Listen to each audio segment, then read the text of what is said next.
Lahat, ang pangkat grade 10 ay magpapamana sa inyo ng isang maikling dula na pinamagatang ang milyonary. Ang mga pangyayari ay nagaganap sa mansyon ni Don Aldrin Lopez, isang milyonaryo ang nagmamay-ari sa mga malalawak na lupain sa mga nagtataasang mga condominium unit sa bansa, at siya ay presidente ng Lopez Holdings and Company. Tunghayan natin ang mga pangyayari.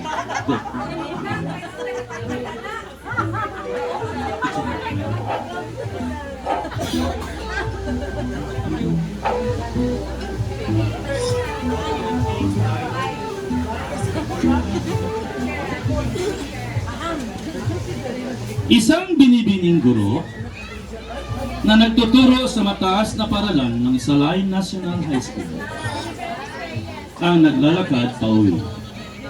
Nang mapansin niya na may paskil sa isang malaking mansyon na wanted housewife. Nais niyang magmamasakali kaya't siya ay nagpapaganda. Inayos ang sarili at naghahanda para pumasok sa loob. Nagtanong sa security guard. Okay. At nagpaalam para siya ay makapasok upang makita ng personal ang milyonaryo. Siya ay nagdoorbell.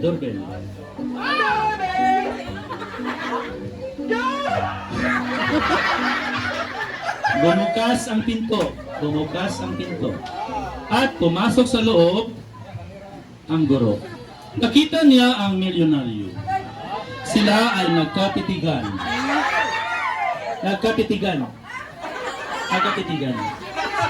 At dahan-dahan siyang lumapit nito.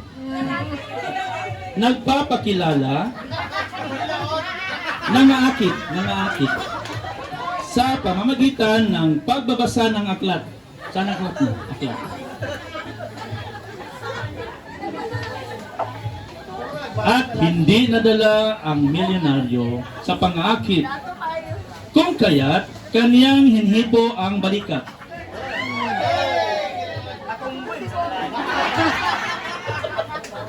At minamasahe. Napangiti ang milyonaryo habang nakatitig sa kanya, at ito ay kanyang tinanong kung pasado ba siya na maging isang housewife.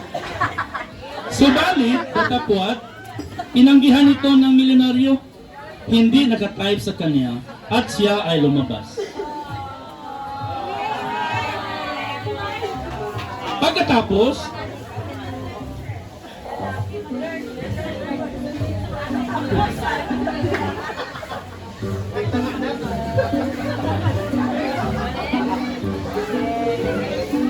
isang nurse na galing pa sa duty sa ospital na kanyang tinatrabahuan.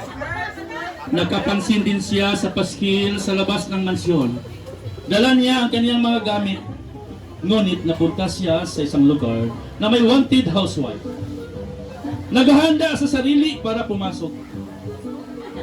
Nagtanong sa security guard. Absent ang among security guard. At pinindot ang doorbell.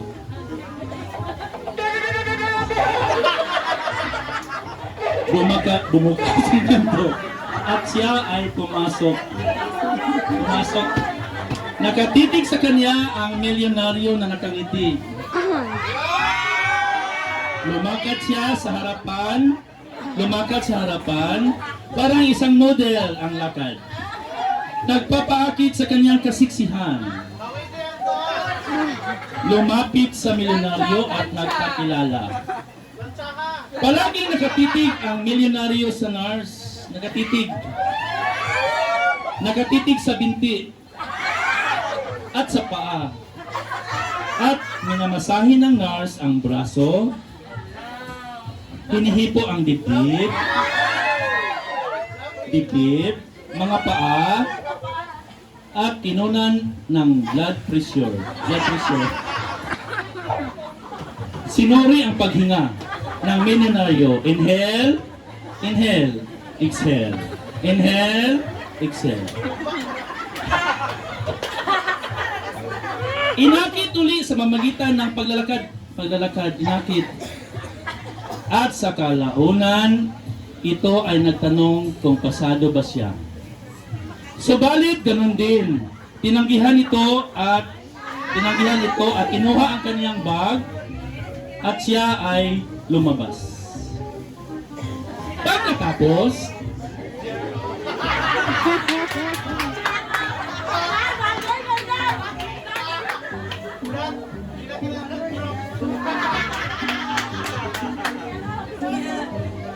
isang GRO, siya po ay galing pa sa Japan.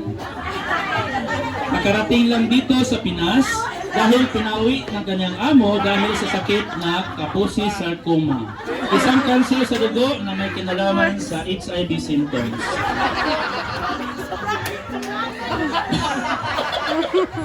Mabuti na lang mayroong magagamot na nagpainom sa kanya ng herbal tea na Mustika Diwa at nawala ang kanyang sakit. Nakahanap ng pagkakataon na mag-apply bilang isang housewife. Inayos niya ang kanyang damit. Mukha, nag-retouch, at tindig, retouch, tindig, upang kaakit-akiting na ng milyonaryo. At nagtanong sa security guard. Nag-doorbell. Mahina ang doorbell, lakasan ng konti, mahina. Very good. At bumukas ang pinto. Siya ay pumasok at nakita ito ng milyonaryo. Mangha-mangha ang milyonaryo. Mangha-mangha. Napakaganda ng GRO at sobrang sexy. Hindi makita ang sexy. Saan ba ang sexy dyan? Lumakat sa harapan, nagpapasiksi, inangat ng GRO ang kanyang damit sa hita, sa paa, inangat. Oh, very long-legged legs.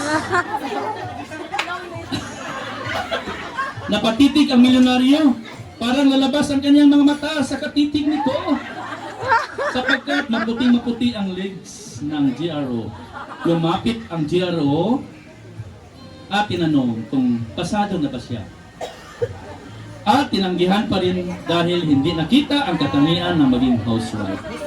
Malungkot ang GRO, lungkot at lumabas na pailing-iling. Pagkatapos,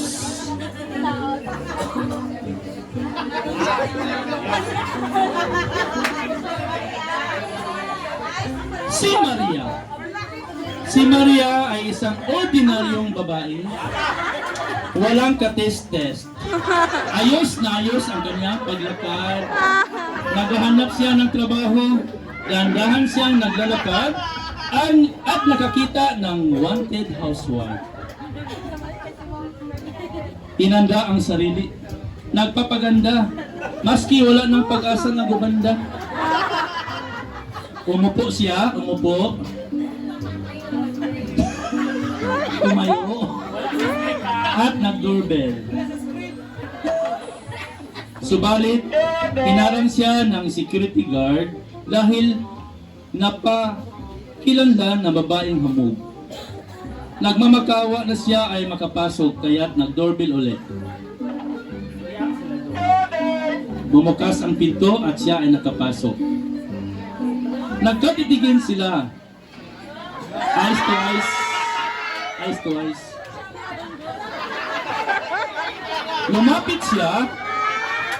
Lumapit at nangaakit sa milyonaryo sa kanyang paglakad. Nangaakit sa kanyang paglalakad sa harap nito na parang si Chamsi Sop-Sop walk ang estilo sa paglalakad at nagpapakilala. Minamasahe ni Maria ang ulo balikat, baywang, at palaging nakangiti ang milyonaryo na parang nasisiyahan. Nakangiti ito habang tinitigan si Maria at parang nagustuhan ang estilo ni Maria. Kung kaya't kinuha ng milyonaryo ang dalawang kamay nito. Dalawang kamay. Nagulat si Maria? Nagulat. Sila ay nagkatitigan, magkahawak ang kamay, at dahan-dahan tumayo ang milyonaryo. At sila ay lumakad sa gitna. At pagkatapos sila ay sumayaw!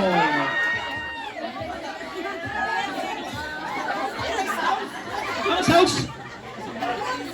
Aman.